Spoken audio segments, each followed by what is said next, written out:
and welcome to 21st Century Vitalism. This is a podcast exploring how we can best maintain a sense of energy, inspiration, and wakefulness while living with the unique stressors of the modern age. My name is Brett Kane, and I'm going to be your host on this journey. We're going to have a multidisciplinary conversation with different presenters from various walks of life. This typically includes spiritual teachers, somatic therapists, artists, activists, environmentalists, pretty much anybody who I feel holds a piece to the puzzle that is embodying fully in this crazy time. Today's episode is going to be with the founder of Active Peace Yoga, Reggie Hubbard.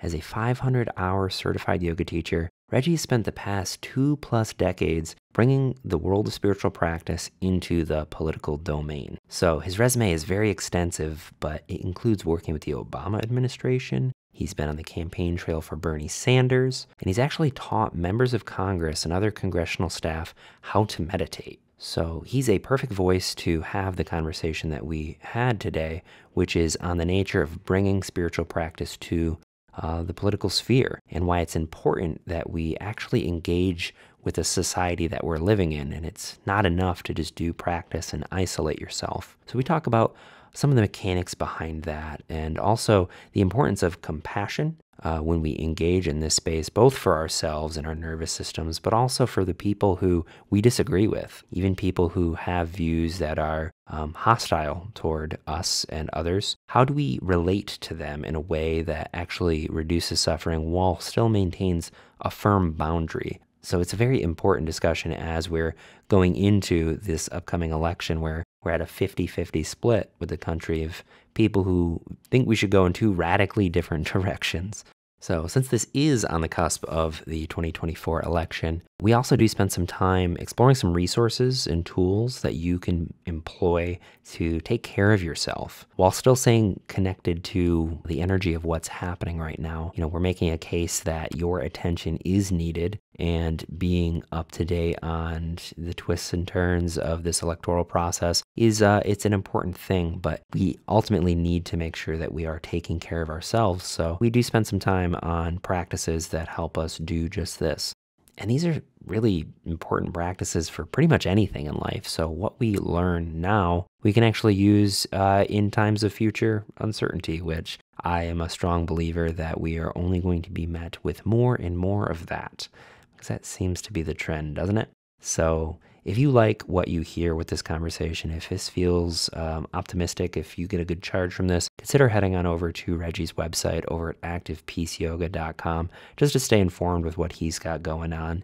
He's also got a very active Instagram where he posts videos of his sound healing stuff, and I really do recommend just consuming some more of his content, his perspective, because I think it is the balm that we are actually needing for those of us who are staying plugged in and aware. I also want to have a special announcement of, the election. We're going to be voting on November 5th. So please go out there and use your vote. This is such an important election that really may shape the coming decades of American history. So, we have things like women's essential access to healthcare on the line, as well as provisions for the environment, and also the ability to have safe and fair elections in general. These are all very important things that will affect you, and they'll affect your children and your parents. Yeah, it's very real. It's very grounded. It's very earthy this time around. So please get out there, utilize your vote. It's such an amazing thing that we have the opportunity to express our wish for the world in the form of a vote and to really bring a different reality into being just by being engaged and making sure that you are represented. So beyond that, if you want to support this show, please head on over to patreon.com/21st Century Vitalism and consider becoming a patron. Any little bit helps me keep the lights on, keep the momentum going on this wonderful project. You can also follow us on Instagram, like us on Facebook, and maybe the most direct way is subscribing on YouTube. Liking the videos there, commenting, all of that stuff will bring new people in to the fold so they can have access to the resources that we're going to be sharing today. So that's it for my PSA, my soapbox. So without further ado, please sit back, drink some tea, do some stretches. Most importantly, open your heart for Reggie Hubbard.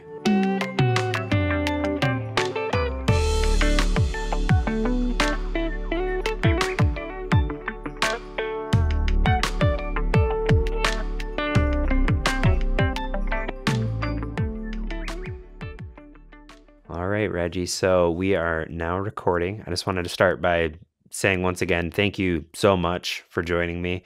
It's Absolutely. really, really great to have you on. It was very last minute, so your flexibility is just really appreciated, especially as we're facing just the political, social climate that we're in. Yeah, life Uh, is life is very active right now.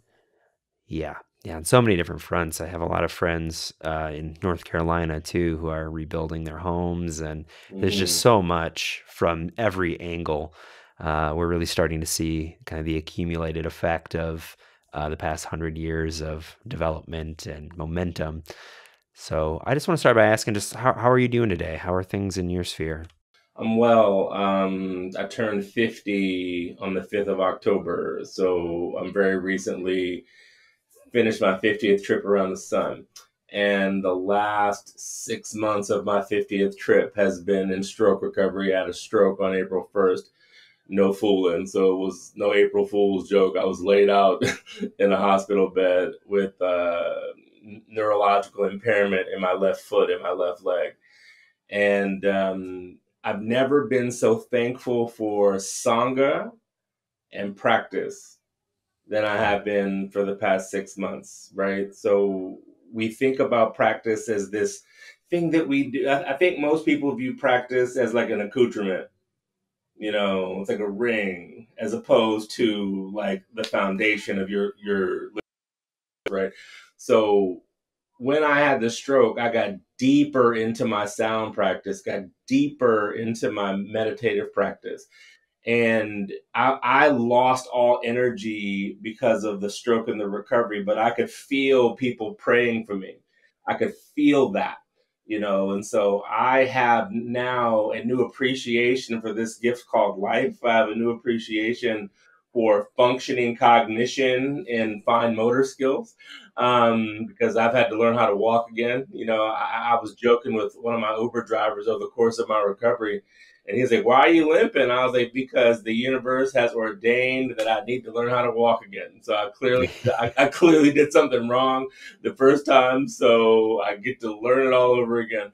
And they were like, "Is that how you feel?" I was like, "There's about 5% of me that is like, this totally sucks, but the other 95%, I get to choose. I can also choose the 100%, right?" So I have learned to hold space for, oh, this is terrible, but also hold space for the miraculous.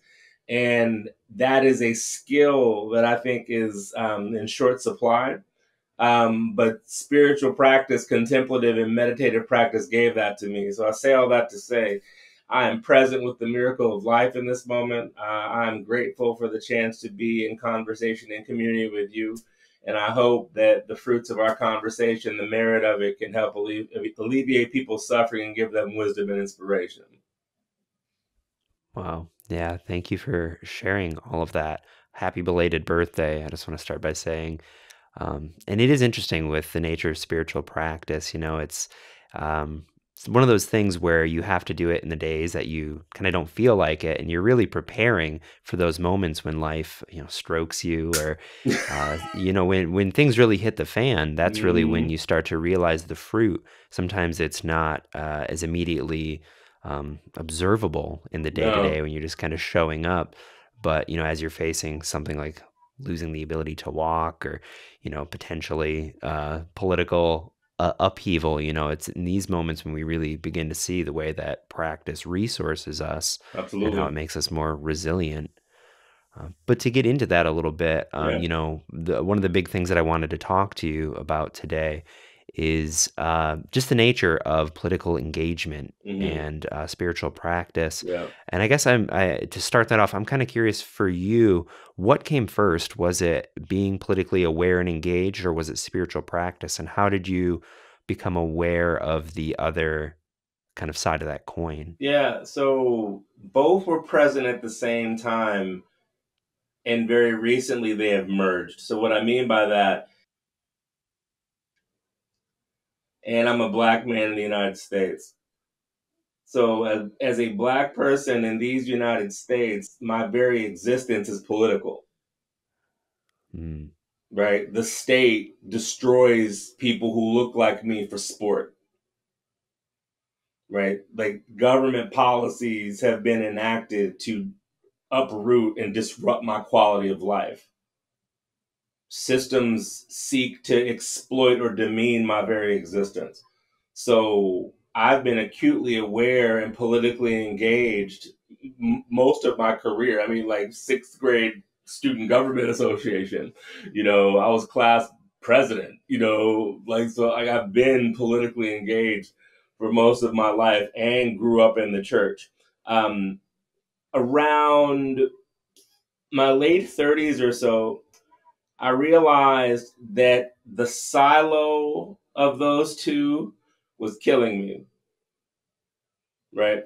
So my political engagement took on a tenor of activist burnout.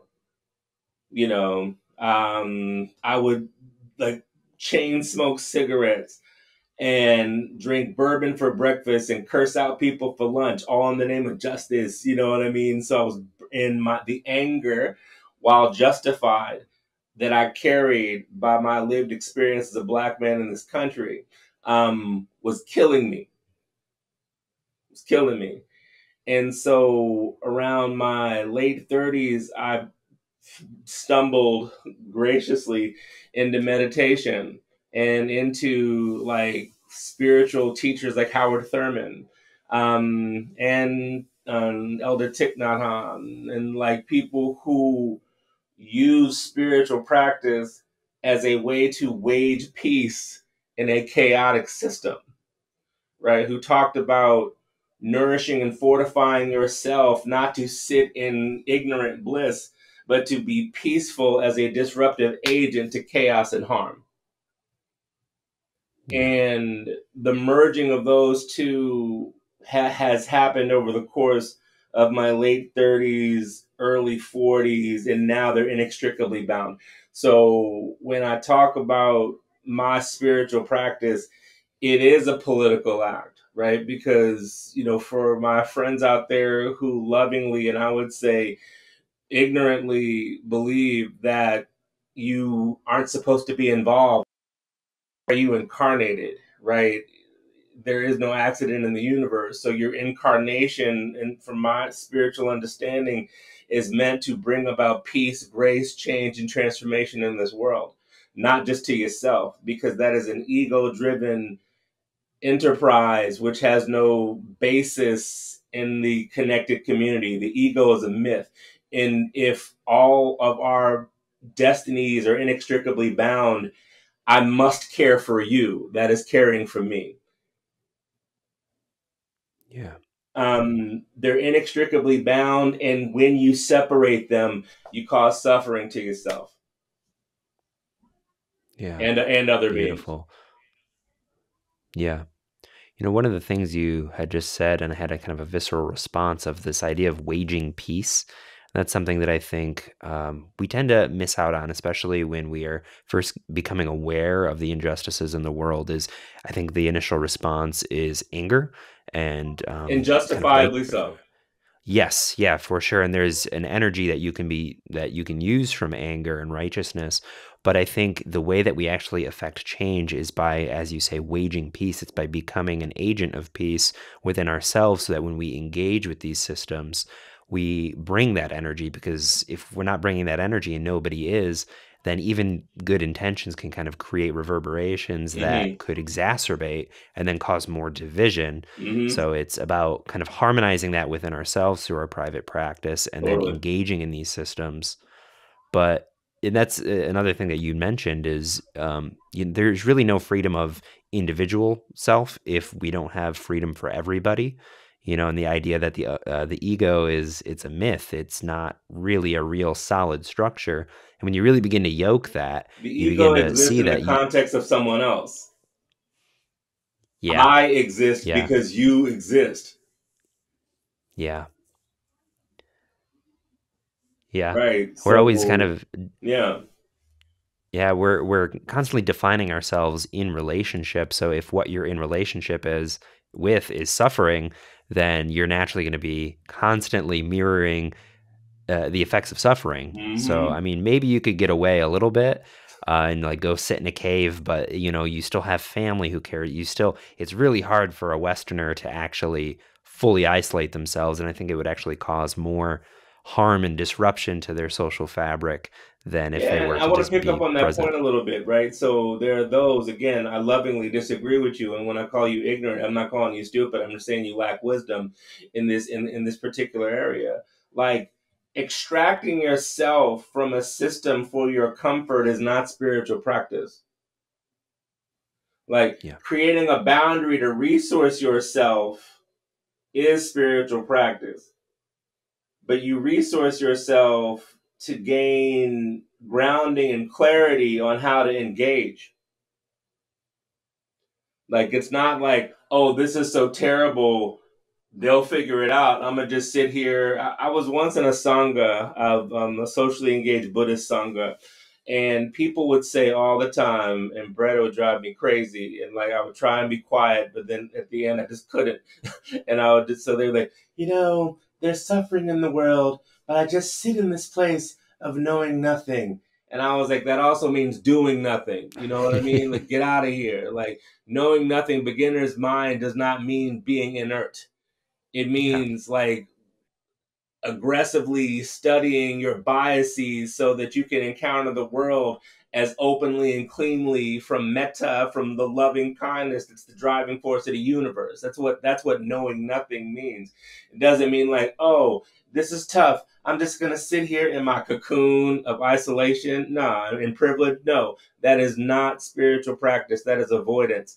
And I come from a lineage, especially spiritually and politically and ancestrally, that we speak truth to power. Like systems oppress systems have oppressed people who look like me for centuries, and we will not accept that. So we have to be peaceful within ourselves to stand strong against oppressive systems, right? That is spiritual practice. Like this construction of a system does not offer me the liberation that is my birthright as an incarnated human. So, in the absence of the support of my liberation, I must stand against this. All spiritual practice points towards liberation of all of us. But if one of us is oppressed, then none of us are free. So, when we do the work on ourselves, and do not seek to incorporate the fruits of that work for the benefit of other beings, that is just narcissism. Yeah. So, what does this work look like in the context of living in a democracy? Because this is Hmm. something that I still consider to be kind of a grand experiment, Yeah, for sure. and it's this notion of having a vote, having a voice, is something I think a lot of people feel they don't really feel the full gravity of that. They Hmm. don't really feel like the gift that it is. Right. So how do you, with the resource from your spiritual practice, how do you engage democratically and really utilize the fruits of this system?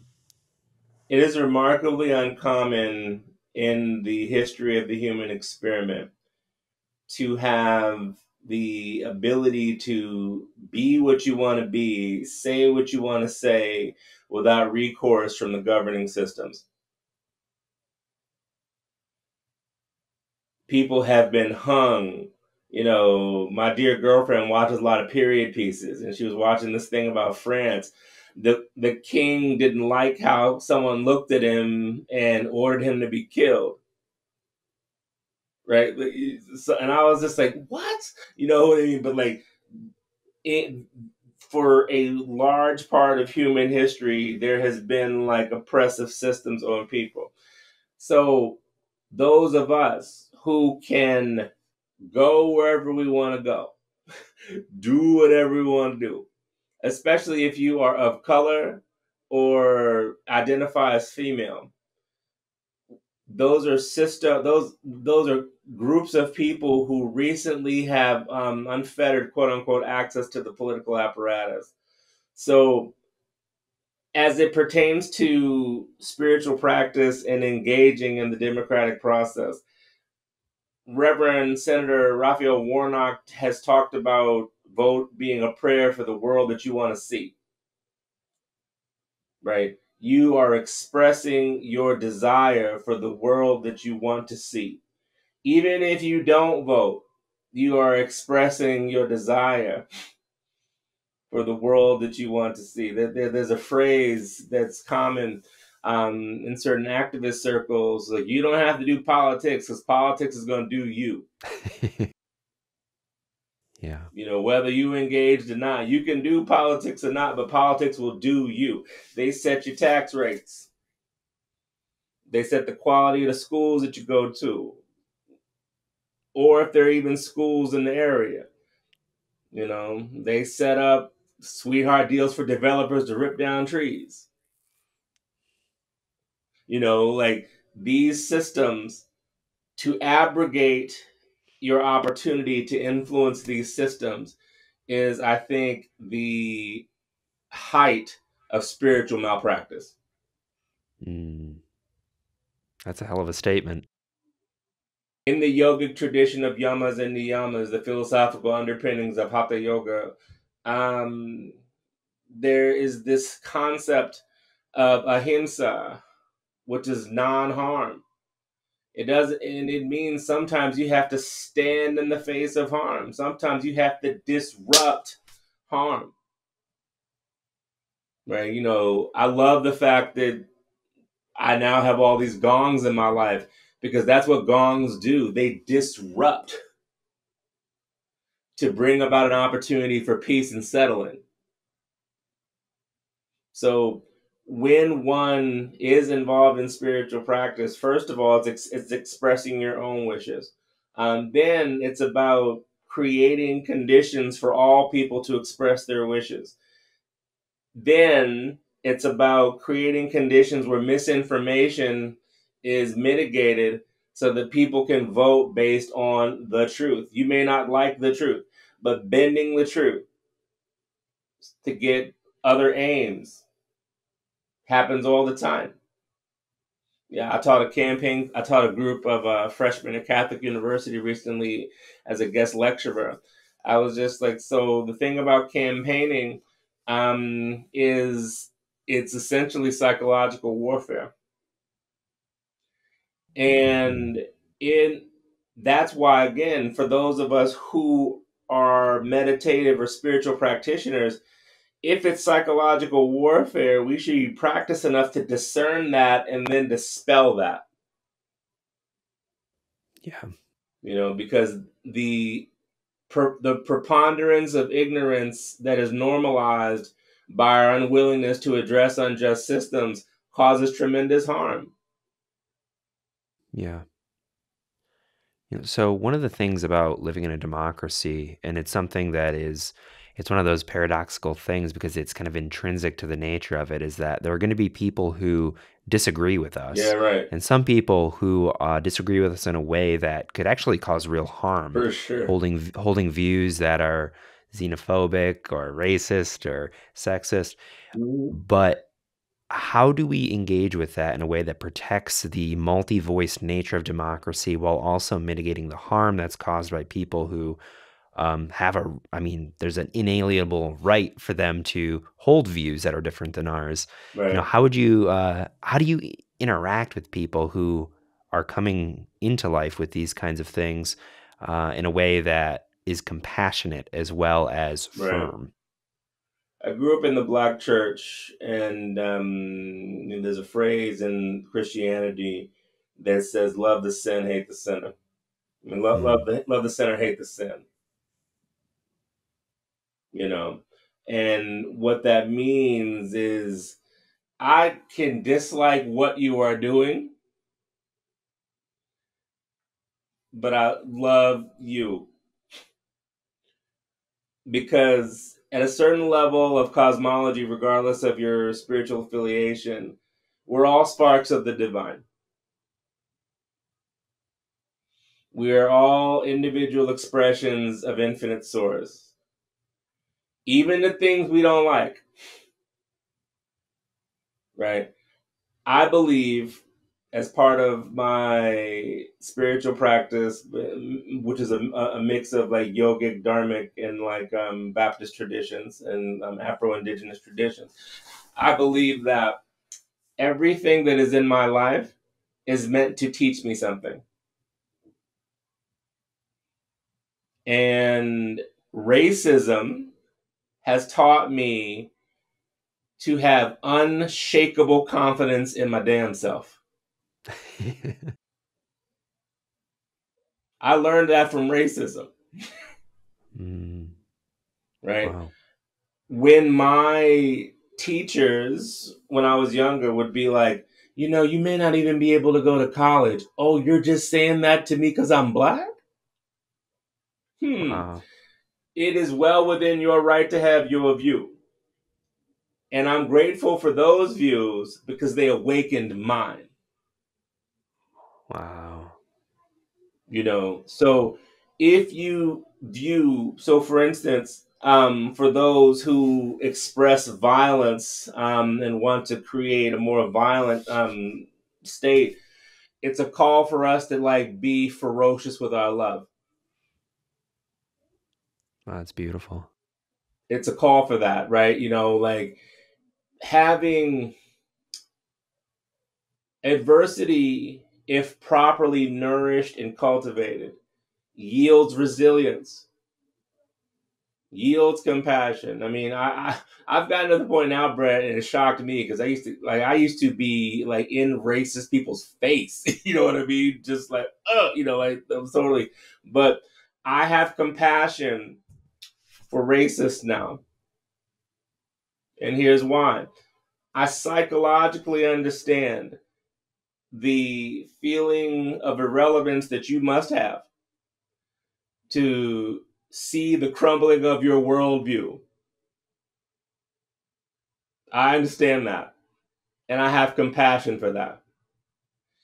And I also have compassion for the balancing of the scales that you have kept in your favor through oppression and violent means.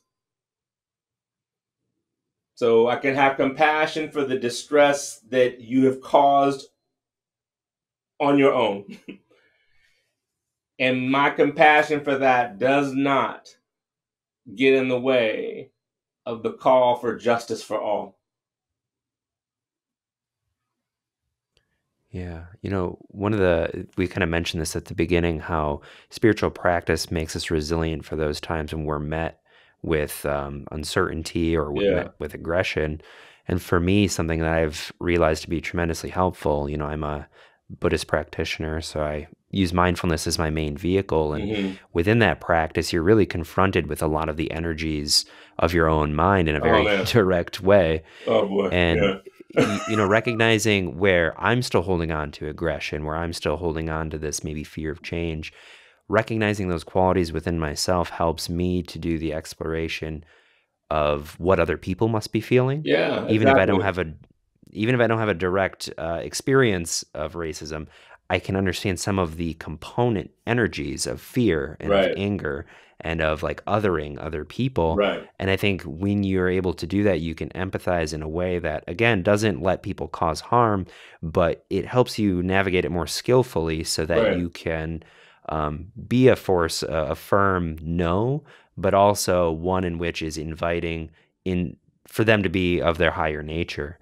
But I think unless you're able to face those things within yourself, it's really hard to speak clearly and Right. skillfully to those because you've hid from yourself, and until you show that compassion to those qualities in you, it's just really hard to bring that out into the world when somebody's activating your nervous system and The yeah, hardest acting part in that. that the hardest part for humans to realize, my grandfather is one of the patriarchs of my life, in a good sense, and he would always say, "You can't blame people for being human," Mm. and I would be like, "What? What are you talking about? This is crazy. You know what I mean? This is unfair. Blah, blah, blah, blah. You can't blame people for being human." So, an undeniable part of this experience is that you will be let down. You will let somebody else down. There will be disappointments. There are the 10,000. There are the 10,000 joys, the 10,000 sorrows. Right? You know what I mean? Like Yeah. life is all of it. Mm-hmm. And our inability to show grace to someone who is being human is because, to your point, you have not encountered your own humanity, your own fallibility. I'll share something. This is why I'm grateful to Buddhist wisdom and mindfulness practice. Like when I was in my stroke recovery, like day one, so day zero is the event, day one is the first day of recovery. So I was exhausted, man, because I almost died the night before, right? So like my blood pressure was like 225 over one. It was a lot. It was just a lot. So my body was just like, and what was that? I could feel thousands of people praying for me and holding space for me. Dear Sharon Salzberg sending me an email. Like, I've sent your name to monasteries, so like I could feel that. And in that weakened state, you know what I was able to address? I did not know the depth to which psychologically I had internalized the false myth that no one cared about me. The animus of this society towards me because of the color of my skin had allowed for the acceptance of no one cares about you, that I used to fuel my work ethic, to fuel all of these different things. Because my brain, and in addition to recovering from the stroke, was not able to compute the thousands of people that were checking on me. I was just like, why do they care? And then I was just like, oh, mindfulness was like, so now can we talk about this deep self-sabotage that you've been holding for years? I was like, in my hospital bed, I guess there's no better time. I guess there's no better time to explore deep self-loathing in your subconsciousness, right? But that practice allowed me to do two things. One, be like, okay, you gotta go. Right? So good to see you. You've been hiding. It sucks that it took a stroke for me to notice you, but now that I see you, you gotta go.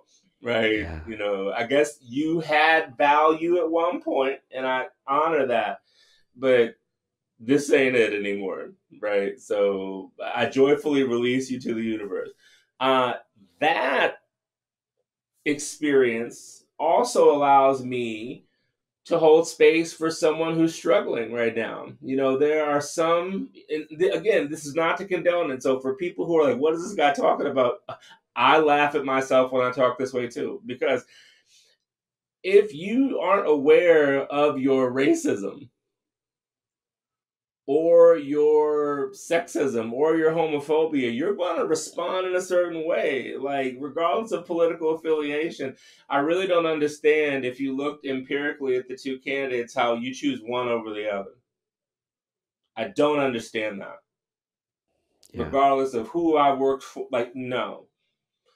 But if you haven't sat with yourself and had a analysis of how you've accrued benefit from us, like, if you haven't done that work, you're blind, and blindness yields suffering. Clarity Yeah. yields redemption. Yeah.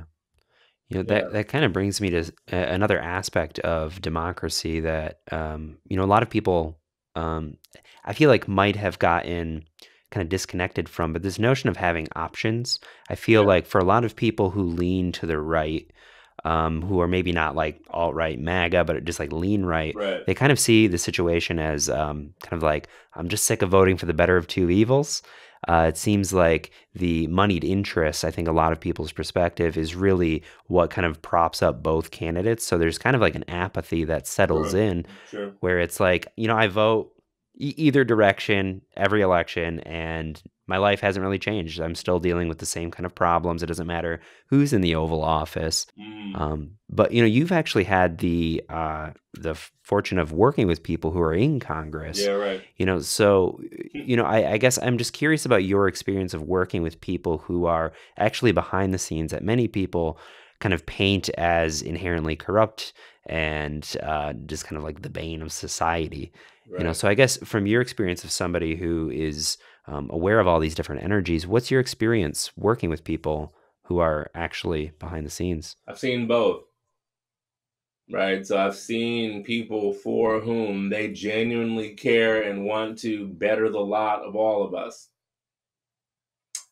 And for whom they've been in office for years and all they care about is power. And what I say to folks is it's convenient. It is convenient for you to be dismissive about a whole system without attending to the nuance of any situation. That is convenient. Like it's hard to hold space for the complexities of life. Like it's hard to, and I know this as an advocate, and again as a person of color. Like many people of color have to vote pragmatically as opposed to idealistically. So, which of these options is closer to the agenda that causes the least harm for me? That is a political reality for many marginalized communities. So, lesser of two evils, I think, gets at people's disgust with the system, but it abdicates them from their work in reforming the system. Democracy requires an engaged and enlightened citizenry Mm-hmm. to keep people accountable. And when people are like, my vote doesn't matter, say that to the candidate who lost by 6 votes. You know, Yeah. um, so I think there is a group that benefits from people's apathy. I also think that I'm also a former civics teacher, and I tell this I tell this to people all the time. I don't really care who you vote for. I have my political beliefs, and I lobby, and I push, and do all that. That's me. I don't care who you vote for, so long as you do your research, you think about the issues that matter to you, you consider the interests of others, and you make an informed choice based on the options that you have. If you don't like the options, advocate for something different. Don't Yeah. throw up your hands and say this isn't for me. Yeah, I feel like in today's society, there's so many people who are really struggling just to go day by day. I mean, the Yeah, it's conditions of their hard. lives, and the variables they're responding to are really taxing on the nervous system. Some people Yeah, have kids and aging parents that they have to take care of. yeah. And for them to take on the work of staying informed, of being aware and That's doing the real. research, it's a toll on the nervous system. It's just Yeah. this allostatic load when you really, I one of my teachers said like coming to awareness is inherently going to be pretty painful because we exist in conditions that suffering dukkha. That's the first noble Mm, truth. Suffering is real. It is right. here. So for people who aren't resourced to I be able to appreciate that. engage, yeah, how would you say like what's like the bare minimum that we should be doing or the how do you relate to this to those people? Hmm. I appreciate that nuance. And that's something I hold. Right. Life is hard. You giving me another thing to pay attention to. Right. I'm trying to feed these kids, like not be stuck in traffic and keep my house. And you want me to care about this too? Totally Mhm. understand that. What I say to folks is this: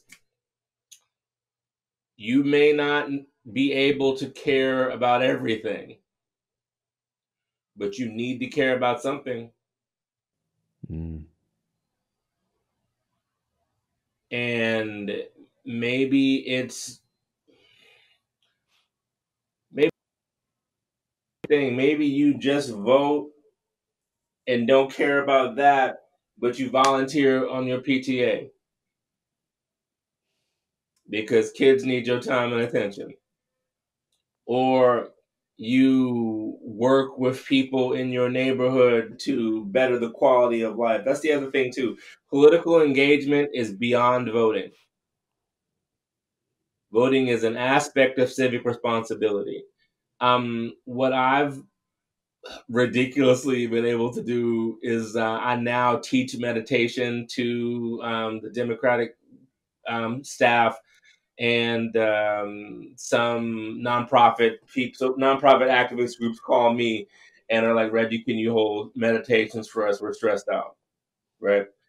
I'm not as active in campaign life anymore, but I hold this space for operatives. That's my civic duty. Mm. Because the people that come to me care, and the system is whooping their ass. Yeah.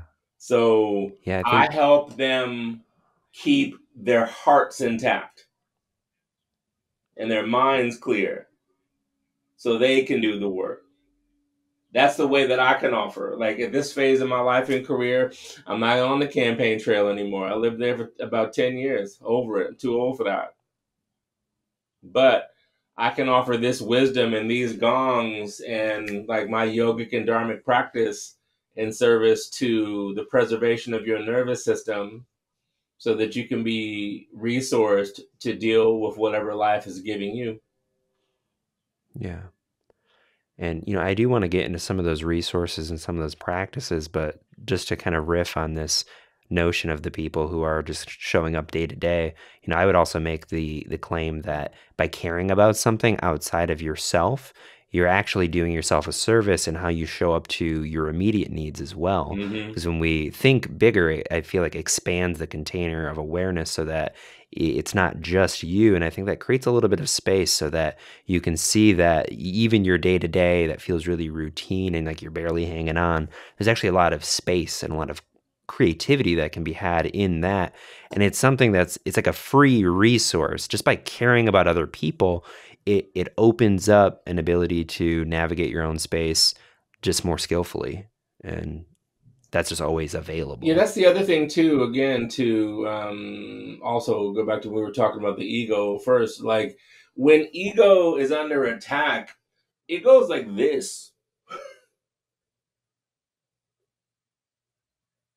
And when you think in the context of another, you can't do that from here.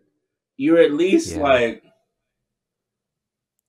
and maybe like this, right? So the simple act of considering something else takes you out of this Mm-hmm. and into something like this, so more open. For those of you that can't see what I'm doing, like I'm Yeah. cowering when I think about ego being under attack. And when I think about someone else, I'm opening up. That simple act of opening up just gives you the space to process and deal. Mm-hmm. I just thought, to give someone a hug, you have to open up. It's hard to hug and cower at the same time, you know. But you can be cuddled that way though. So Right, if you open right. up and just fall into somebody, that's a very somatic understanding of it. I love it. Yeah. That's great. So, I do want to shift to resources because Yeah. we are getting to a very intense fever pitch in the country, and some people might be very stressed right now. Right. So, I guess what would you recommend for people who might not have anyone to study with? What steps can they take to kind of better nurture themselves while still being informed and plugged into the energy of the situation? One, I would say that sometimes plugging out of a situation is plugging in.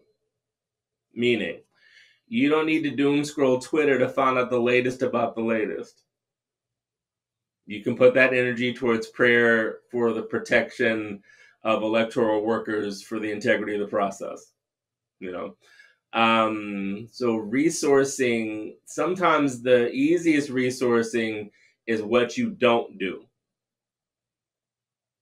what you don't invest in, right? So I'm not saying stick your head in the sand, but what I am saying is you can check at the top and bottom of a day, or you can set times where you check in, but obsessively looking, because what that is trying to find certainty in a realm of uncertainty.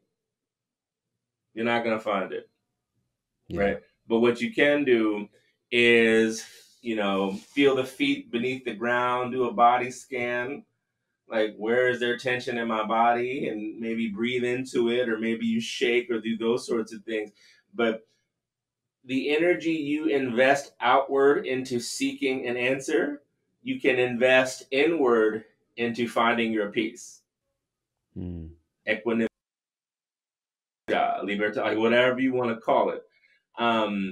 I taught something a couple days ago for BIPOC folks in the Ram Dass Be Here Now network, and I offered a metta practice that was basically just with sound and all these other things. And I was like, y'all, I want you to feel the expansiveness of the love that these practices are built upon. So that exists in a sunrise. If you live in an area where autumn leaves are turning, look at them. It is wild out there. I almost got into a damn accident the other day. I was just like, I've never seen that. Wait. What color is that? Is that like champagne? It's like yellow and red and orange at the same. So there are miracles about you that connect you to beyond the beyond, right? So regardless of what happens on the 5th of November, the sun will rise on the 6th. Suffering will be for someone, regardless of the electoral outcome, right? For many of us, we have certain hopes. For many of us, we have certain fears. So finding ways in this fever pitch to tune out from the matrix, tune in to the universe. That can be mindfulness body scanning. That can be looking at nature. It can be getting out into nature. One of the things I use a lot, Brett, is sound, right? So you may not have sound bowls and gongs, but here you go now.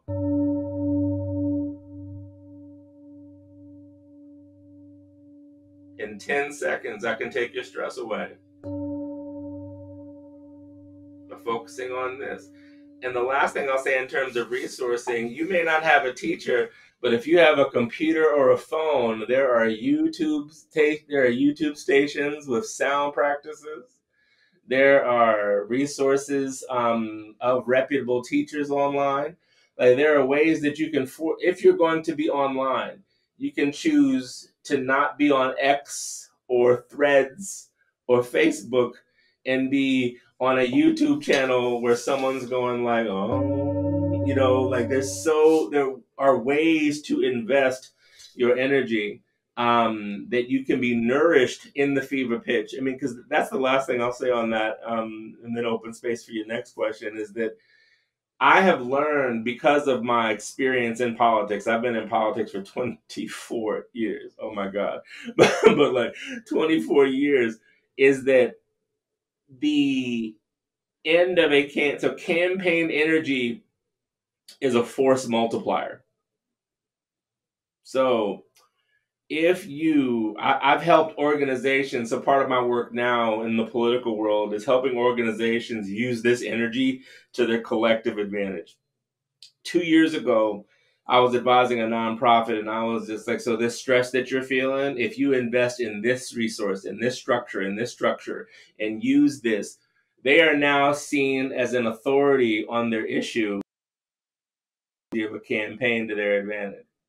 So rather than use the fever pitch as an opportunity to stoke your anxiety, stoke your joy, stoke your connection to nature, Maybe you connect with someone else, like call somebody, be like, hey, I'm freaking out about this shit. What do you think? Yeah. Phones still work. You can call somebody. I know that's kind of Gen X of me to say, but you can Yeah. call somebody. Um, Yeah. but rather than sink inward into a spiral of we don't know, things are tight, things are. Period. Yeah. We're the ones that put adjectives on that. So remembering our agency and our ability to invest our energy and focus, even while times are tight or vexed or whatever, like that agency, asserting that agency in peaceful ways is so disruptive, and can cause great change. Yeah, amazing. One of the things that I've been exploring with lately, I have some friends around me that, I have tried to talk to Hmm. about some of this stuff, and they're kind of like, yeah, I mean, things are going to be what they are. I'm not really all that worried about it. And to me, that's felt really, it's kind of like disconnective. Yeah, yeah, And I think, for people who are feeling stress, I would just say that, having compassion for the fact that you feel stress and understanding that it's okay to feel vulnerable and absolutely. uncertain, and that we shouldn't try and like chase these feelings away, but actually see them as our connection to the environment around Right. us.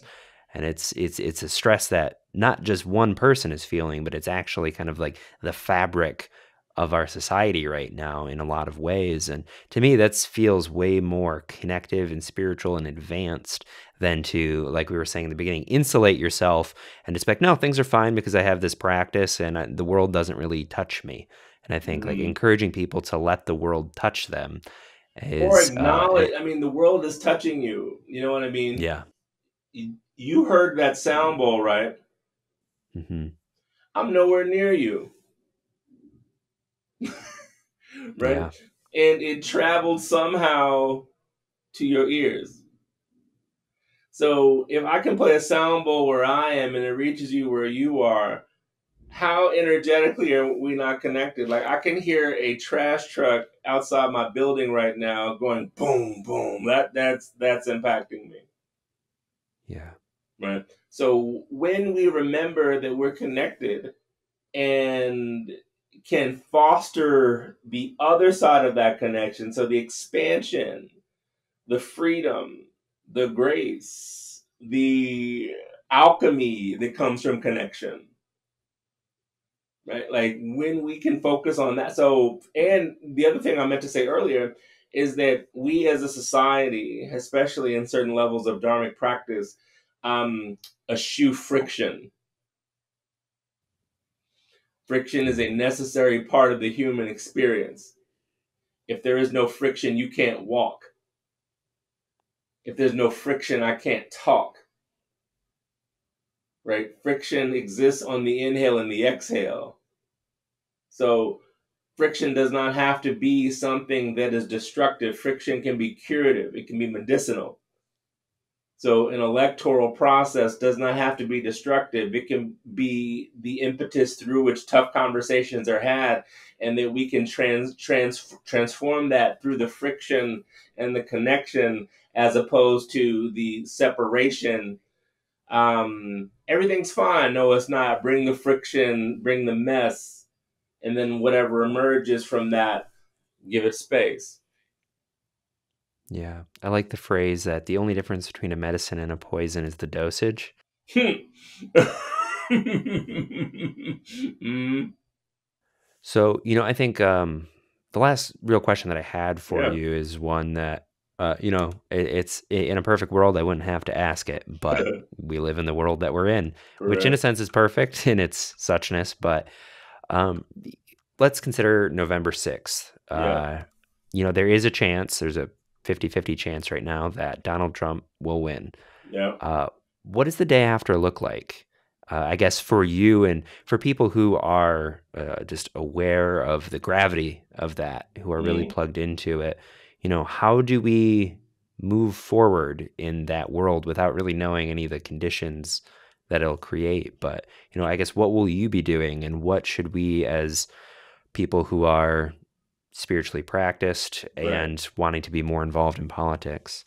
I've lived that before.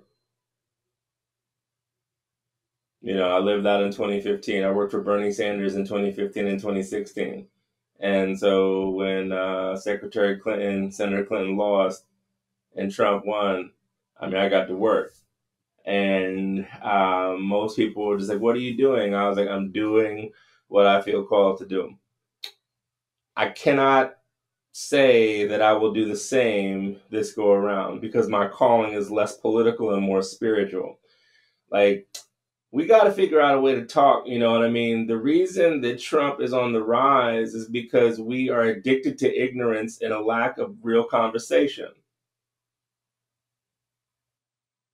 You know, white people don't talk about racism. Black people don't talk about the harm that racism has had on them. None of us talk about the indigenous genocide that is like equally a part of the American story as apple pie and cherry, whatever. You know what I mean? Baseball, like the slaughter of indigenous peoples is as American as baseball, you know?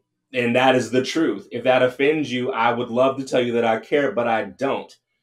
And because it's the truth, as a yogic practitioner and a dharmic practitioner, I stand on truth.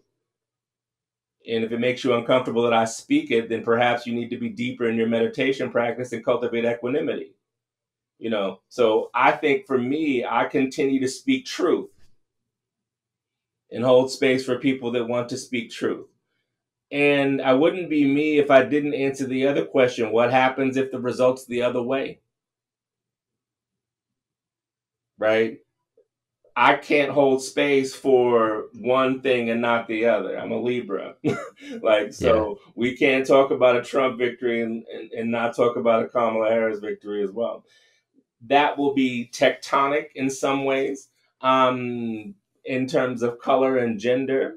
It may also have the impact of awakening America's dark misogyny. Like Trump's ascension came after Obama. So after we idealistically elected Barack Obama, the racist underbelly of America came up and showed itself, right? So are we resourced enough to deal with the fact that when you have a, entrenched interests don't give up without a fight. They keep clutching, and to be somewhat raw, you got to cut off the hand and set it on fire. You know what I mean? Are we strong enough as a people to stand up against sexism, to stand up against misogyny? Are we? Racism. Because I tell you what, 50-year-old black man, I'm sick of it. That's why I said, I don't know if I'm going to be political anymore. I might get more and more like James Baldwin and be like, I love y'all. And this is why I'm telling you this. Become everyone's Yeah. black uncle, being like, I told y'all, like, blah, blah, blah, blah. So we need to be, so regardless of who wins, there will still be homeless people. There will still be people for whom they are struggling with addiction and recovery. There will be people who are in this epidemic of loneliness that was exacerbated by the pandemic that none of us are talking about, right? So, how do we hold space in our hearts for connection and compassion to do the work of repair? That's what I'm interested in, regardless of who wins. Like, how do we get over this separate? Like, I personally can't understand why anyone would vote for Donald Trump based on my lived experience. I'm black, like I'm first generation, like all these different things. And one of my best friends is a Trump supporter, and I understand that because he's a rich white dude. Don't agree, and tell him that. But Donald Trump isn't going to last forever. Hatred might, Mm. if we leave it unchecked. Yeah. Right? So the conditions that his ascendance fosters, separation, delusion, I, as a spiritual practitioner, cannot abide by any longer. So again, for me, the problem isn't political as much as it's spiritual. We have normalized lies. We have normalized, the one debate, they were like, you're fact checking me. Yo, why are you lying like that? You got mad because someone told you to stop lying? Yeah. So I say all that to say this. In both scenarios, there will be work that we need to do individually and collectively. And I've shifted in my spiritual and political focus now, where if it doesn't cause harm reduction, if it's not about enlightenment and the liberation of beings, I don't really kick it. Yeah. Yeah. And, one of the things that I think about is, the bodhisattva ideal, from Buddhism of like you're not going to take your liberation until every being is liberated. Right. And even if you clear the entire bowels of hell, the moment you turn around, it's filled back up. So, I think there's a lot of people who are looking for the end goal. They're looking for the finish line with this kind of work. But regardless of who wins, like you're saying, all of the conditions of suffering are still here. It doesn't really matter. So the work doesn't end. And The I think work finding, shifts. yeah, yep. It fits the container of the conditions that we're all abiding by, but fundamentally, we're all going to have to keep rolling our sleeves up and just preparing to continue on. I'd love for the struggle of racial equality and gender inclusion. I'd love for that struggle as opposed to a redo of racist, sexist, misinformation, and misogyny. Yeah. Yeah. So we are coming up on time. I Okay. feel like I could keep going, but I want to respect your day as well. Yeah, no, it's been great. Um, I appreciate you. yeah, I appreciate you as well. I think this is the exact conversation I was looking to have. So, um, Good. so Reggie, how can people find you? Do you have any online offerings? Is there any way people could further interact with you and your platform and kind of what Yeah, you're putting out so there? I'm Active Peace Yoga .com, at Active Peace Yoga on Instagram. Reggie Global is another channel that I have. I have an Instagram channel totally dedicated to sound called Gong Hits for Peace. So no words. Everyone, their mama's got hot takes. Like, this is just sound meditation. Um, and there are ways to keep in touch with me. I promise, if you look up Reggie in meditation or Reggie in yoga on the internet, you will see me, because there's only one me on the planet. Yeah, that's for sure. And I'd also point people towards your conversation with Sharon Salzberg on the Yeah, Meta Hour. Very different conversation, but also equally just very powerful and important. So, yeah, once again, thank you so much for your time this morning. absolutely. Truly, it's really been a pleasure.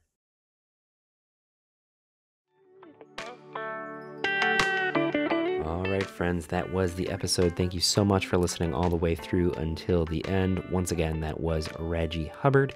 You can stay in touch with him over at activepeaceyoga.com.